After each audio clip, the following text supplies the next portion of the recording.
信課からのお知らせです。台風18号が4日夕方から5日にかけて県本土へ接近する予想となっています。現在の台風などにより地盤が大変緩んでいます。雨や風の影響により土砂災害や河川氾濫を引き起こす場合がありますので、今後の台風の進路状況や気象情報に十分注意してください。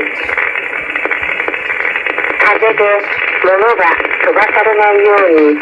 事前に家の周りの片付けをするなど、早めの対策を行ってください。また、風雨が強い時に川や用水路を見に行かないようにすることや、風雨が弱まってもむやみに屋根などに登らないようにしてください。繰り返します。鹿屋市安全安心課からのお知らせです。台風18号が4日夕方から5日にかけて県本土へ接近する予想となっています。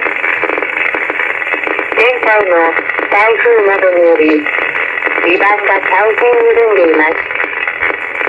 雨や風の影響により土砂災害や河川氾濫を引き起こす場合がありますので、今後の台風の進路状況や気象情報に十分注意してください。風で物が飛ばされないように、事前に家の周りの片付けをするなど、早めの対策を行ってください。また、風雨が強い時に川や用水路を見に行かないようにすることや、風雨が弱まってもむやみに屋根などに登らないようにしてください。以上でお知らせ終わります。